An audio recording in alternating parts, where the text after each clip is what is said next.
서울 한복판에서 일어난 믿기 힘든 가족 이야기가 전국을 충격에 빠뜨리고 있습니다. 30억 원이라는 거액을 아들에게 증여한 75살 할머니가 불과 몇 달 만에 요양원에 감금당하는 사건이 발생했다고 합니다. 더욱 놀라운 건 이 할머니가 치매가 아님에도 불구하고 가족들에 의해 정신병자로 조작되었다는 사실입니다. 하지만 이야기는 여기서 끝나지 않습니다. 과연 무슨 일이 있었던 걸까요? 지금부터 여러분께 그 충격적이면서도 통쾌한 이야기를 전해드리겠습니다. 여기서 잠깐 더 많은 이야기와 재미있는 콘텐츠를 놓치지 않으시려면 지금 바로 구독과 알림 설정을 해주세요. 여러분의 관심이 저희 채널에게 큰 힘이 됩니다. 오늘은 며느리 문하연의 45번째 생일이었습니다. 새벽 5시부터 부엌에서 뚝딱거리는 소리가 들렸죠. 75살 이경화는 어김없이 국밥을 끓이고 있었습니다. 사골을 하룻밤 우린 진한 국물에 파와 마늘을 다져 넣고 손수 빚은 만두까지 정성스럽게 준비했습니다. 어머니, 이렇게 일찍 일어나셨어요? 하연이 잠옷 차림으로 부엌에 나타났습니다. 경화는 고개를 돌리며 환한 미소를 지었어요. 오늘 우리 며느리 생일인데 이 정도는 해야지. 사골 우린 국물이 얼마나 진한지 봐라. 하연은 국물 맛을 보더니 눈물을 글썽였습니다. 어머니의 손맛은 정말 축복이에요. 하나님이 저에게 주신 최고의 선물이 바로 어머니 같은 분이십니다. 경화는 며느리의 말에 가슴이 뭉클했습니다. 남편을 6년 전에 먼저 보내고 나서 외아들 재윤과 며느리 하연, 그리고 손녀 유빈만이 자신의 전부였거든요. 재개발로 받은 보상금 30억과 평생 모은 예금까지 합치면 40억이 넘는 재산이 있었지만 돈보다 소중한 건 가족이라고 늘 생각했습니다. 어머니, 이 국밥 좀 싸갈게요. 교회 집사님들께 대접하고 싶어요. 하연은 커다란 통에 국밥을 담아갔습니다. 그날 저녁 교회에서 돌아온 하연은 흥분한 목소리로 말했어요. 어머니, 집사님들이 그러시는데 어머니 국밥이 세상에서 제일 맛있대요.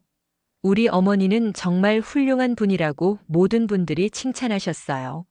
경화는 기뻐하며 손녀 유빈을 불렀습니다. 유빈아, 할머니가 너희 아빠 엄마한테 해줄 일이 있어. 유빈은 고개를 갸우뚱했습니다. 뭔데요, 할머니?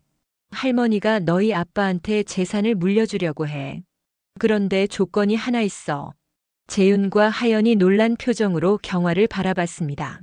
어머니, 갑자기 왜 그런 말씀을? 내가 언제 죽을지 모르잖아. 그런데 한 가지만 약속해줘. 내 마지막은 꼭 가족과 함께하게 해다오.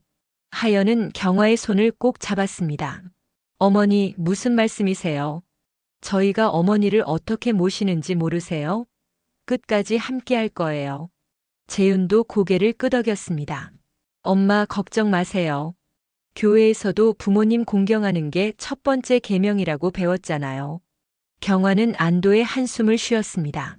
그날 밤 변호사 사무실에서 증여 계약서를 작성했어요. 30억 상당의 재개발 보상금과 10억의 예금, 그리고 강원도 산골에 있는 땅까지 모두 아들 부부 명의로 넘겼습니다. 어머니, 이렇게 큰 재산을 저희에게. 하연은 또다시 눈물을 보였습니다. 하나님의 뜻이에요.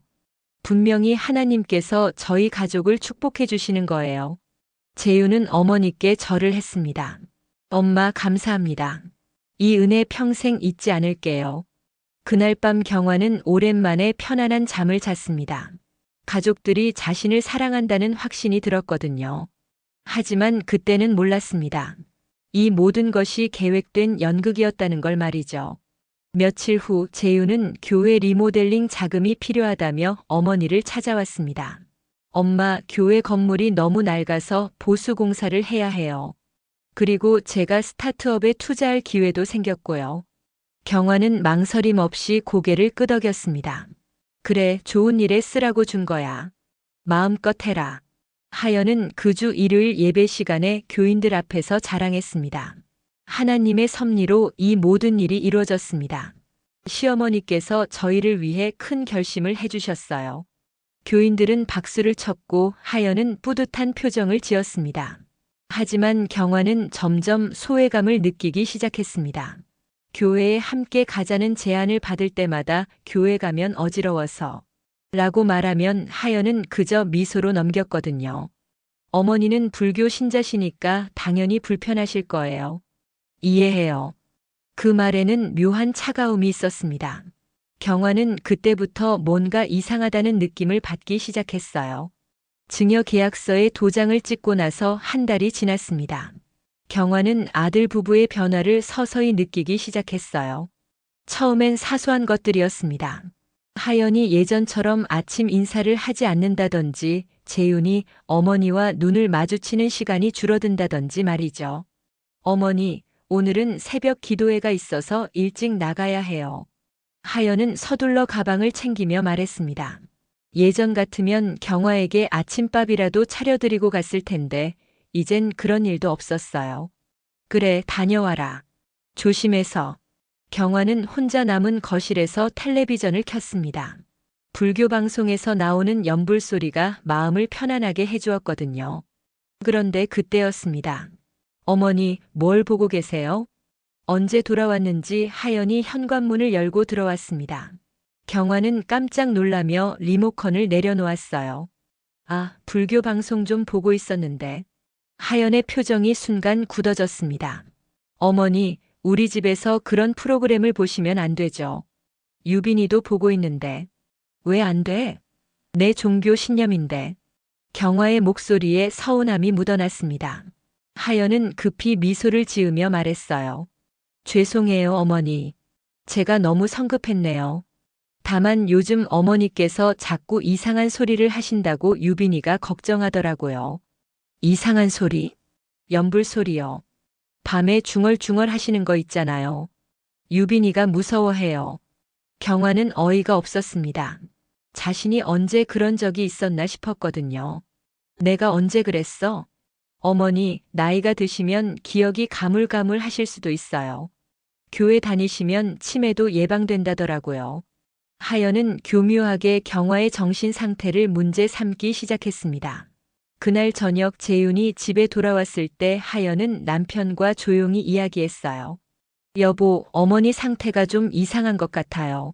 낮에 혼자 중얼중얼 하시고 밤에도 계속 연불 소리를 내시더라고요. 재윤은 고개를 끄덕였습니다. 엄마 나이가 75이니까 그럴 수도 있지. 그런데 걱정이네. 저도 그래서 말인데요. 어머니를 좀 더 잘 돌봐드려야 할 것 같아요. 이틀 후 집에 시공업자들이 들어왔습니다. 경화는 무슨 일인지 몰라서 재윤에게 물었어요. 아들아, 집에 왜 사람들이 와? 아, 엄마 걱정돼서 CCTV를 설치하려고 해요. 혹시 어머니가 쓰러지시거나 하면 바로 알 수 있잖아요. 경화는 뭔가 이상했지만 아들의 효심이라고 생각했습니다. 그래, 고맙다. 하지만 며칠 후 더 큰 변화가 있었습니다. 하연이 경화의 방에 들어와서 말했어요. 어머니, 방이 너무 넓어서 청소하기 힘들어요. 작은 방으로 옮겨드릴게요. 경화가 지금까지 쓰던 방은 30평이 넘는 넓은 안방이었습니다. 그런데 하연이 안내한 방은 10평도 안 되는 작은 방이었어요. 이 방은 너무 작은데. 어머니, 나이 드시면 좁은 공간이 더 편하세요. 그리고 화장실도 가깝고요. 경화는 할 수 없이 짐을 옮겼습니다.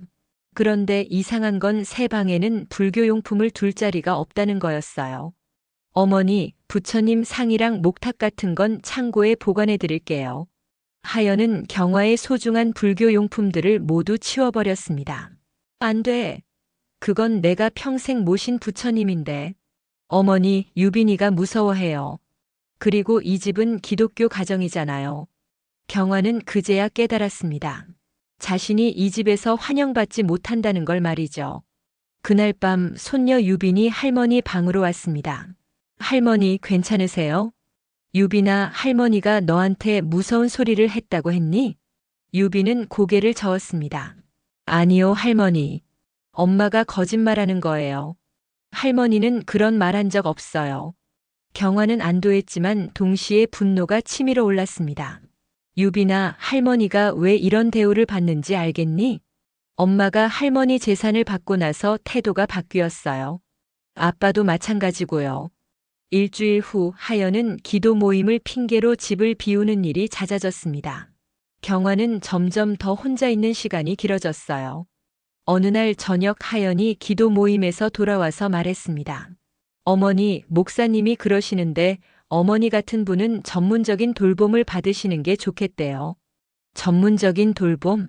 네, 요양원 같은 곳에서 전문가들이 돌봐드리는 거요. 경화는 등골이 서늘해졌습니다. 난 아직 건강한데 왜 요양원에 가야 해? 어머니, 저희가 충분히 돌봐드리지 못해서 죄송해요. 하지만 어머니를 위해서는 전문적인 케어가 필요해요. 그날 밤 경화는 잠들지 못했습니다. 30억을 준 대가가 이런 것이었나 싶어서 눈물이 났거든요. CCTV가 설치되고 나서 경화의 일상은 완전히 바뀌었습니다. 거실, 복도, 심지어 경화의 방 앞까지 카메라가 설치되어 있었어요. 하연은 핸드폰으로 실시간 영상을 확인할 수 있었습니다. 어머니, 오늘 오후 2시쯤에 혼자 중얼거리셨던데요. 하연이 저녁 식사를 준비하며 말했습니다. 경화는 깜짝 놀랐어요. 중얼거렸다고. 난 그냥 텔레비전 보고 있었는데 CCTV에 다 나와요. 어머니 혼자 뭔가 계속 말하고 계시더라고요. 경화는 억울했습니다. 자신이 언제 그런 적이 있었는지 기억나지 않았거든요. 하지만 하연은 계속 그런 식으로 경화를 몰아세웠어요. 어머니, 요즘 자꾸 불경 들으시던데. 이웃집에서 시끄럽다고 하더라고요. 불경? 난 불경 틀어놓은 적 없는데? 어머니, 기억이 안 나시는 거예요. 나이가 드시면 그럴 수 있어요. 하연은 교묘하게 경화의 기억력을 문제 삼았습니다. 그리고 며칠 후에는 더 큰 변화가 있었어요. 어머니, 밤에 돌아다니시면 안 돼요. 넘어지시면 어떡해요. 하연이 경화의 방문에 자물쇠를 달았습니다. 자물쇠? 왜 내 방에 자물쇠를 달아? 안전을 위해서예요. 밤에 치매 환자들이 배회하다가 사고 나는 경우가 많거든요. 경화는 분노가 치밀어 올랐습니다. 나 치매 아니야. 멀쩡한 사람을 치매 환자 취급하지 마. 어머니, 화내지 마세요. 저희가 어머니를 위해서 하는 거예요. 그날 밤부터 경화는 사실상 방에 갇혀서 지내야 했습니다. 화장실에 가려면 하연의 허락을 받아야 했고 식사도 방에서 혼자 해야 했어요. 며칠 후 경화는 손녀 유빈과 단둘이 이야기할 기회가 있었습니다. 할머니, 왜 이렇게 갇혀 지내세요? 유빈아, 할머니가 정신이 이상해진 것 같니? 유빈은 고개를 저었습니다. 아니요, 할머니는 멀쩡하세요. 엄마가 이상해요. 어떻게 이상해? 엄마가 교회 사람들한테 할머니 얘기를 하는데 할머니가 치매에 걸려서 이상한 행동을 한다고 하더라고요. 경화는 충격을 받았습니다. 하연이 교회에서 거짓말을 하고 있었던 거예요. 할머니, 엄마가 할머니 방에 있는 CCTV 영상을 교회 사람들한테 보여줬어요. 뭐라고? 할머니가 혼자 중얼거리는 모습을 찍어서 시어머니가 치매에 걸렸다고 보여주더라고요. 경화는 온몸이 떨렸습니다. 하연이 자신을 이용해서 교회에서 동정을 받고 있었던 거였어요. 그날 저녁 하연이 경화의 방으로 왔습니다. 어머니, 내일 특별한 곳에 가실 거예요. 어디에? 경기도에 있는 기도원이에요. 목사님이 추천해 주신 곳인데 어머니 같은 분들이 요양하기 좋은 곳이래요. 경화는 불안해졌습니다. 기도원? 난 불교 신자인데 기도원에 왜 가? 어머니, 종교는 중요하지 않아요. 치료가 우선이죠. 치료? 내가 뭘 치료해? 하연은 경화의 질문에 답하지 않고 방을 나갔습니다. 그날 밤 경화는 잠들 수 없었습니다. 뭔가 큰일이 일어날 것 같은 불안감이 들었거든요. 다음 날 아침 재윤과 하연이 경화의 방에 들어왔습니다. 엄마, 준비됐어요?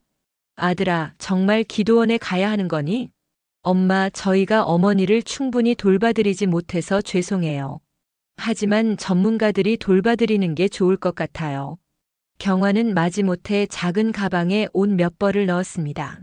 그런데 하연이 가방을 빼앗아 갔어요. 어머니, 필요한 건 다 기도원에 있어요.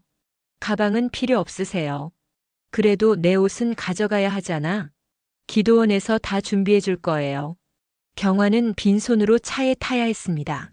재윤이 운전하고 하연이 조수석에 앉았어요.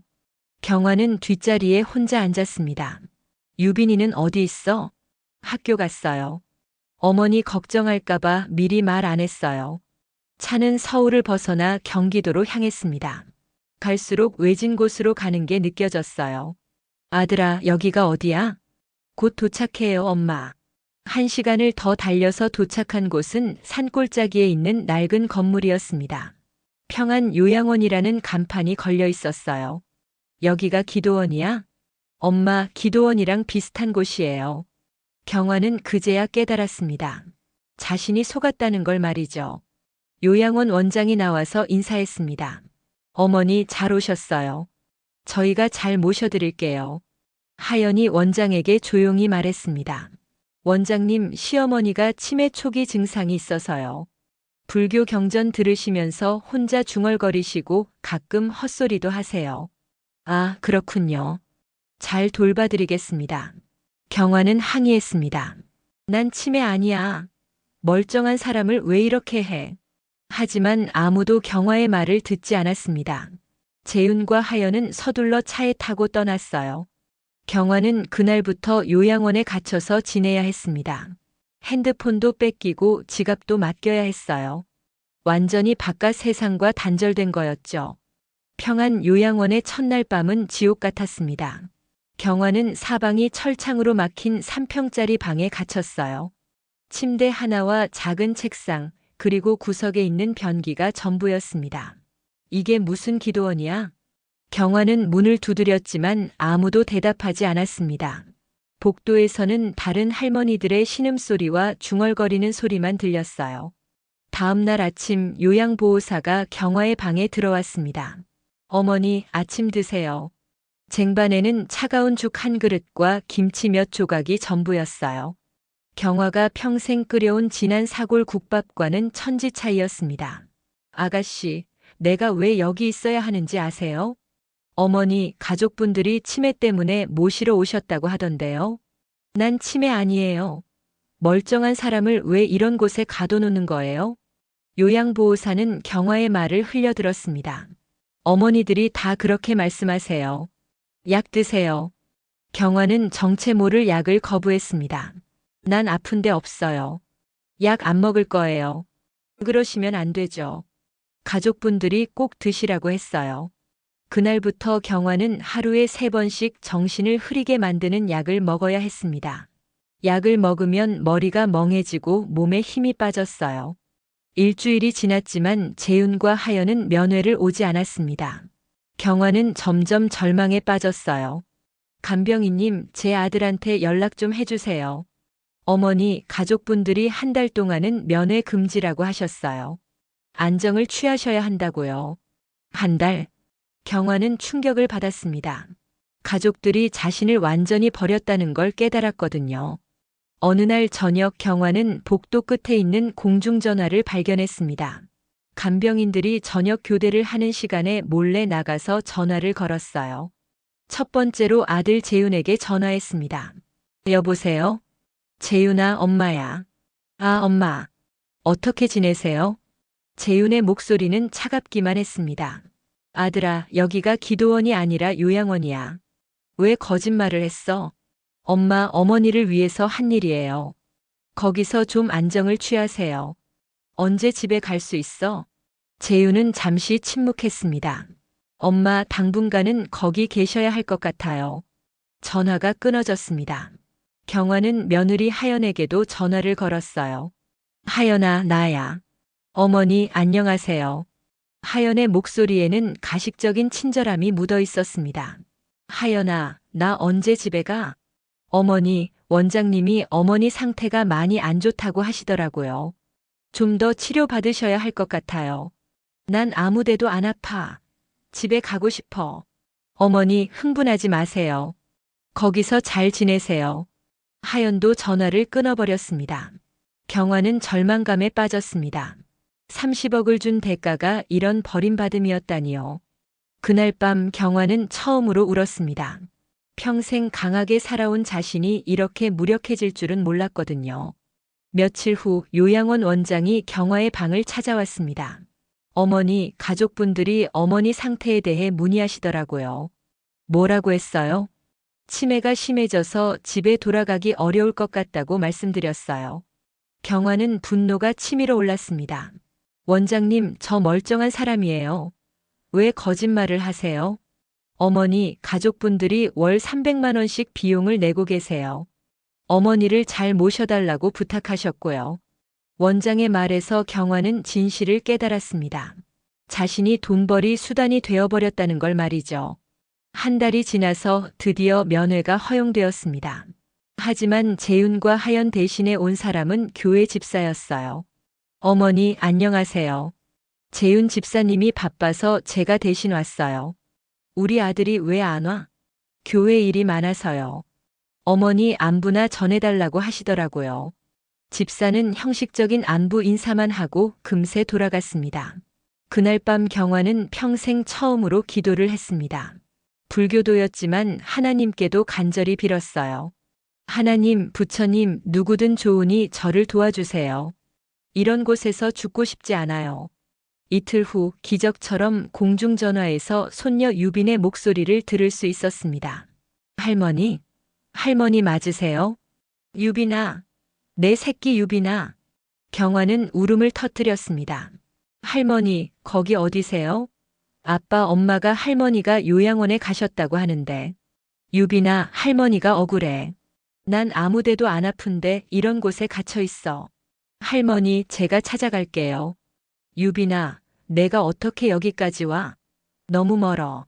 할머니, 꼭 찾아갈게요. 조금만 기다리세요. 전화를 끊고 나서 경화는 처음으로 희망을 느꼈습니다. 세상에 자신을 믿어주는 사람이 있다는 걸 알았거든요. 그날 밤 경화는 탈출 계획을 세우기 시작했습니다. 손녀 유빈이 올 때까지 버텨야 했어요. 그리고 언젠가는 이 지옥 같은 곳에서 나가서 복수를 하겠다고 다짐했습니다. 유빈은 할머니와 통화를 한 후 잠을 이룰 수 없었습니다. 17살 고등학생인 자신이 할 수 있는 일이 무엇일까 고민했어요.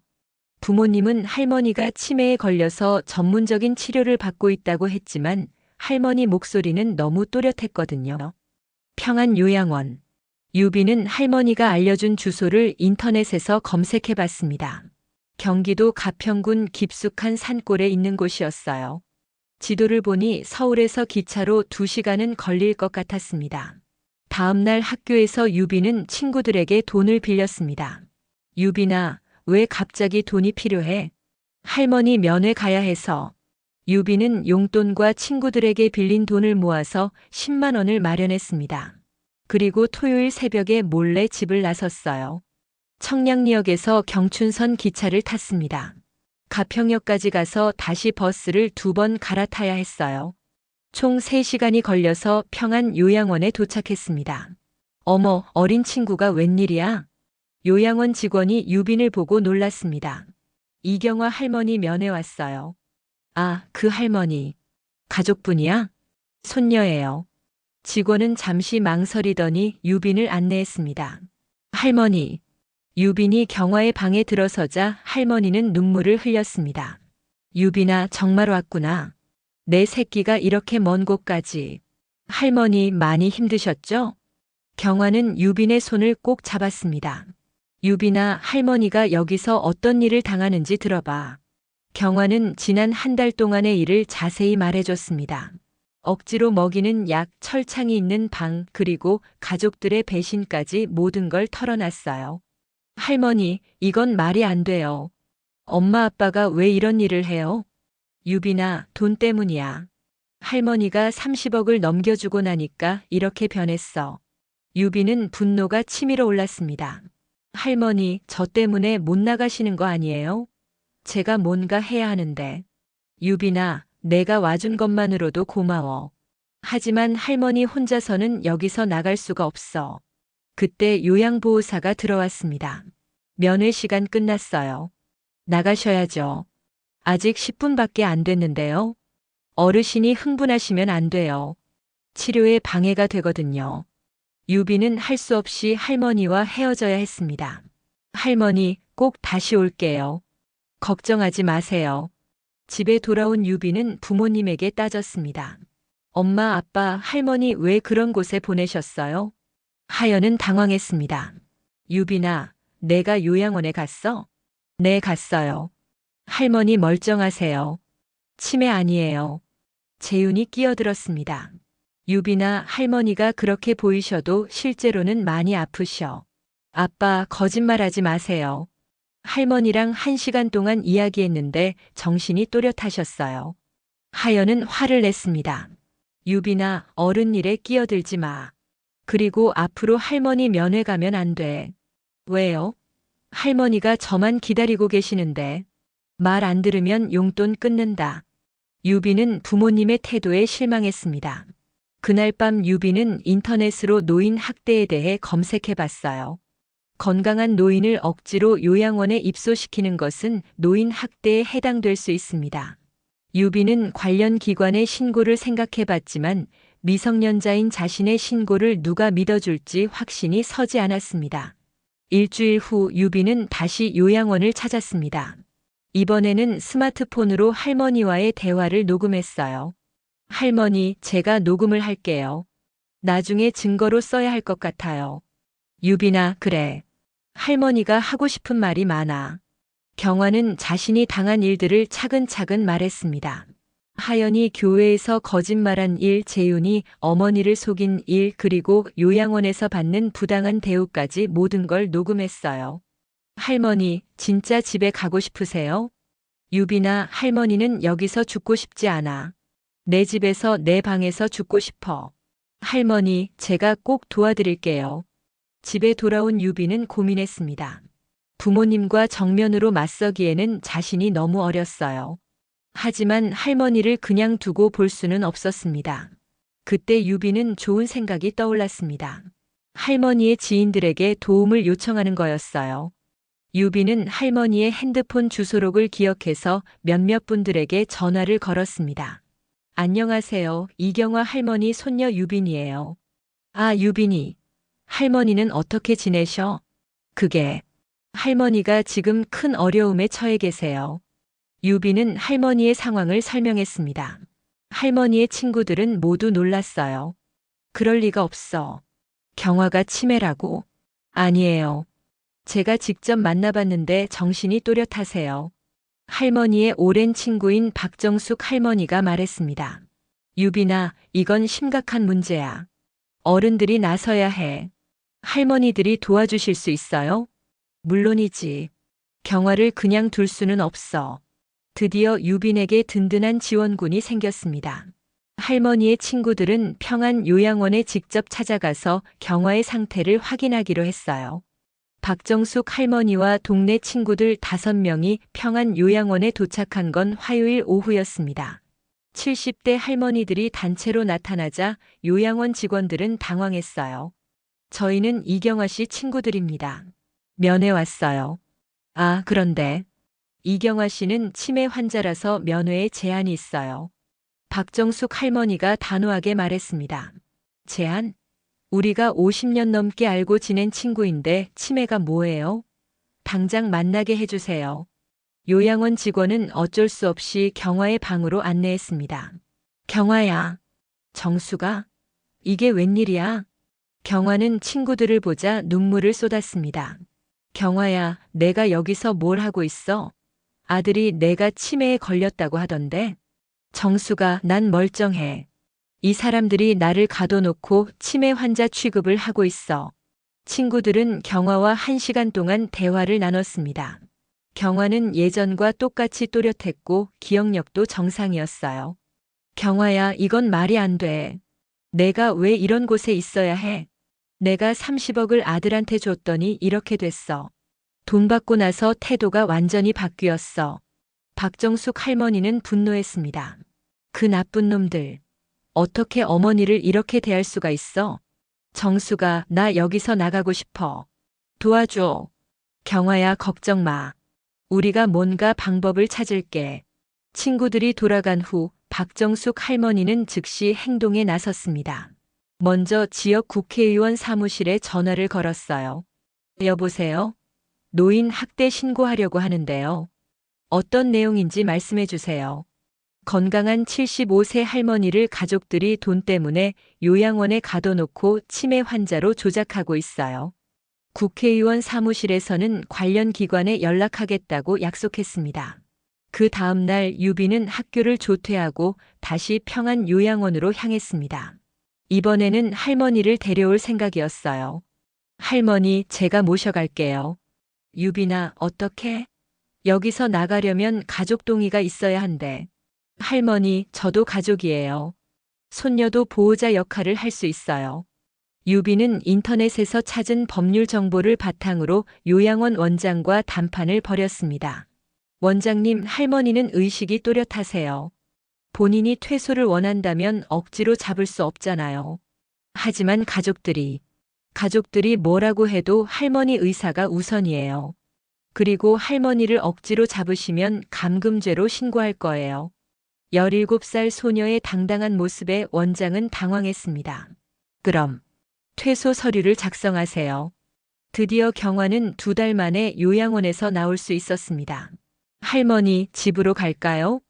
유빈아, 집에는 못 가. 내 부모가 또 나를 어디론가 보낼 거야. 유빈은 잠시 생각하더니 말했습니다. 할머니, 강원도 절에 아는 분 계시죠? 거기서 잠시 머무르시는 게 어때요? 경화는 고개를 끄덕였습니다.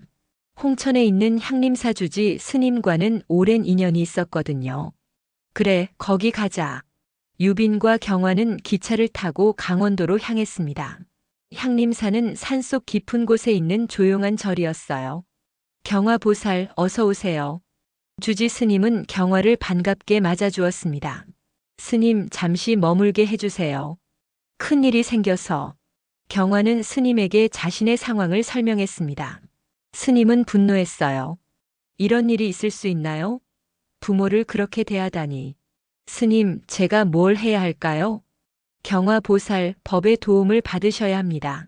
이건 명백한 재산 갈취와 노인 학대예요. 스님의 조언에 따라 경화는 며칠 동안 절에서 몸과 마음을 추스렸습니다. 새벽 예불을 드리며 마음의 평정을 찾았어요.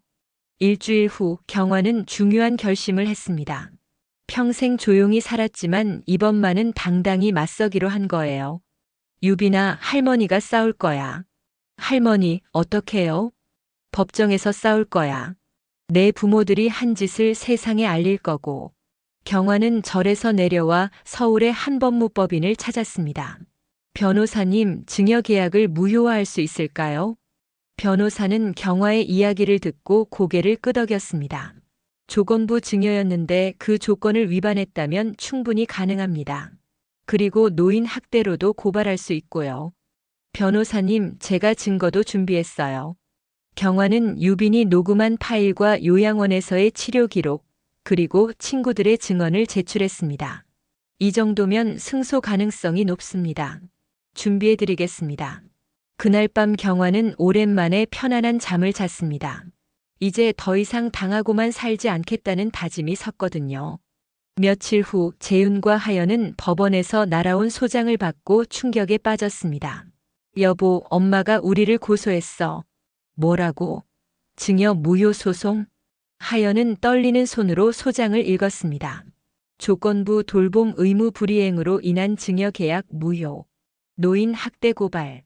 재윤은 얼굴이 하얗게 질렸습니다. 이런 일이 어떻게? 하연은 화를 냈습니다. 유빈이가 할머니를 도운 거 틀림없어. 그 애가 우리를 망쳤어. 하지만 이미 늦었습니다. 경화의 반격이 시작된 거였어요. 법원에서 첫 번째 변론이 있던 날 재윤과 하연은 경화의 변화에 충격을 받았습니다. 2달 전 요양원에 보낼 때만 해도 무력했던 시어머니가 당당한 모습으로 법정에 서 있었거든요. 재판장님, 피고인들은 조건부 증여계약을 명백히 위반했습니다. 경화의 변호사가 증거 자료를 제출했습니다. 유빈이 녹음한 대화 내용, 요양원 치료 기록, 그리고 친구들의 증언서까지 모든 게 경화에게 유리했어요. 이경화 씨는 정신적으로 아무런 문제가 없음에도 불구하고 치매 환자로 조작되어 요양원에 감금당했습니다. 재윤의 변호사가 반박했습니다. 재판장님, 저희는 어머니의 건강을 염려해서 하지만 증거는 명백했습니다. 경화의 정신 상태를 평가한 의사 소견서에는 정상이라고 기록되어 있었거든요. 첫 번째 재판이 끝난 후 경화는 기자들을 만났습니다. 할머니, 왜 법정 투쟁을 결심하셨나요? 평생 조용히 살았지만 이번만은 참을 수 없었어요. 돈 때문에 부모를 버리는 자식들이 있다는 걸 세상에 알리고 싶었습니다. 30억이라는 큰 돈을 아들에게 증여하신 이유는 뭔가요? 가족을 믿었으니까요. 하지만 돈을 받고 나서 완전히 다른 사람이 되더라고요. 경화의 인터뷰는 다음날 모든 신문과 방송에 나왔습니다. 75세 할머니의 법정 투쟁, 30억 주고 요양원에 감금당한 시어머니라는 제목으로 크게 보도됐어요. 하연은 교회에서 어깨를 펴고 다닐 수 없게 됐습니다. 교인들의 시선이 따가웠거든요. 권사님, 신문에 나온 기사 봤어요? 시어머니를 정말 요양원에 보내신 거예요? 하연은 변명했습니다. 오해예요. 어머니가 치매 때문에. 하지만 교인들은 이미 진실을 알고 있었습니다. 하연이 예전에 자랑했던 30억 축복과 지금의 상황이 연결되었거든요. 재윤의 스타트업도 문제가 생겼습니다. 투자자들이 신문 기사를 보고 투자금을 회수하기 시작한 거예요.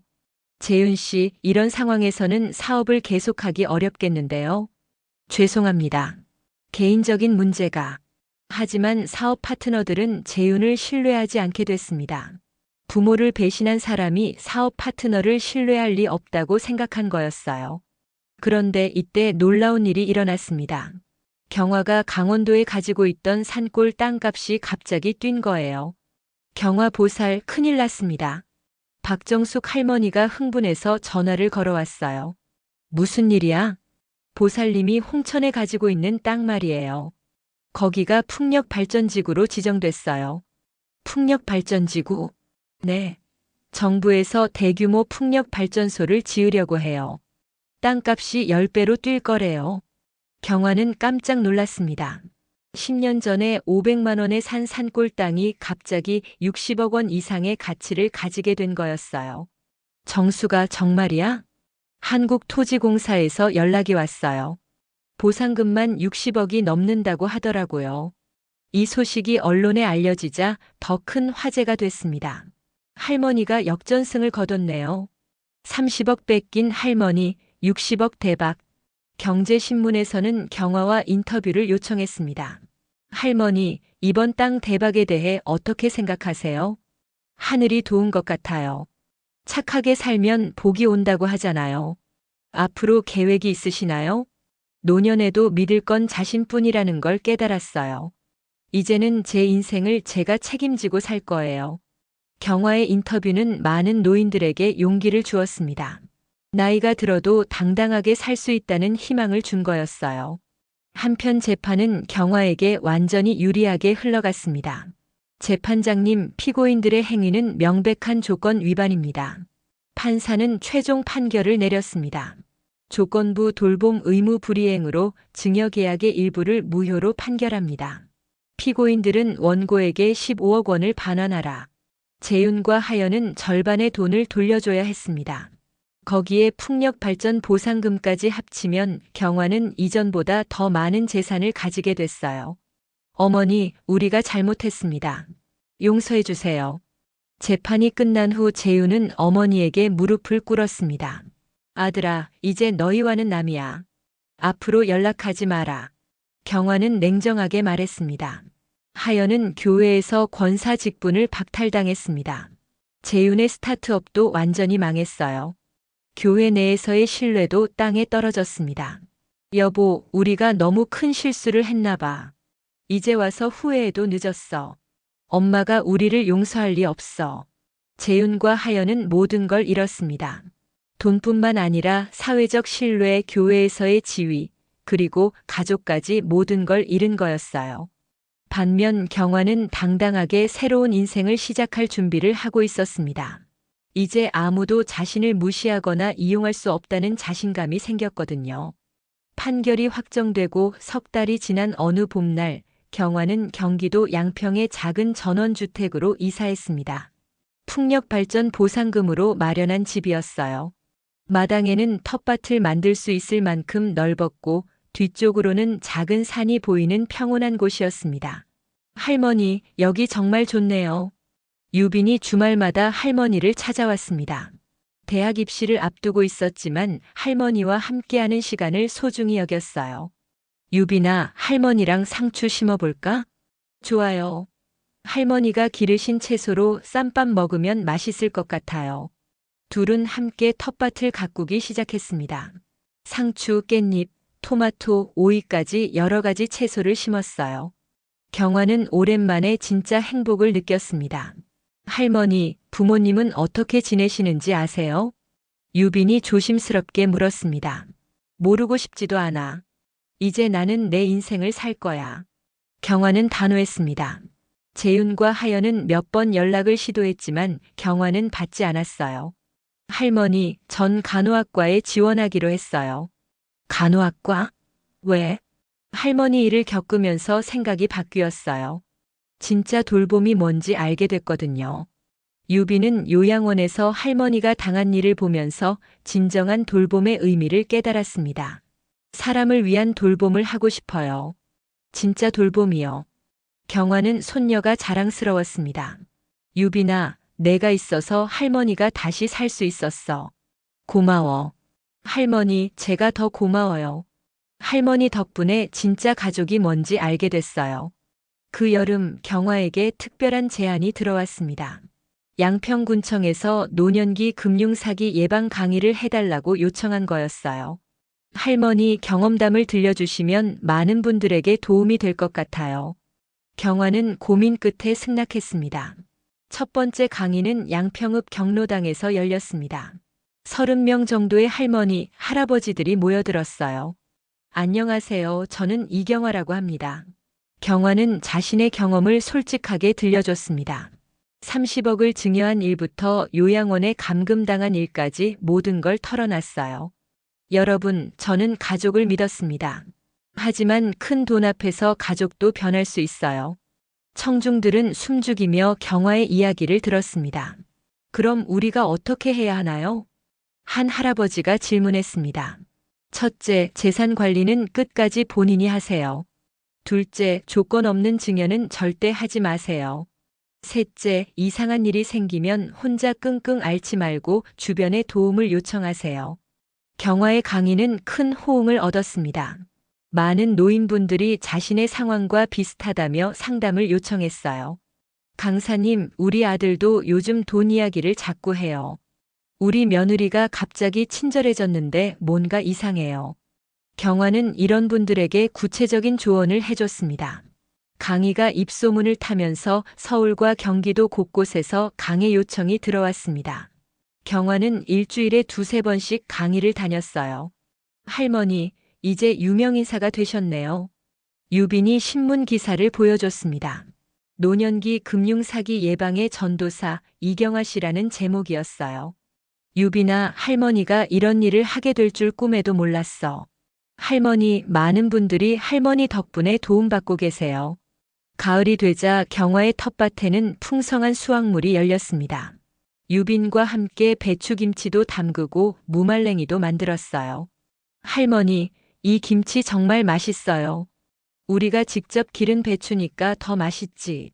박정숙 할머니와 친구들도 자주 놀러 왔습니다.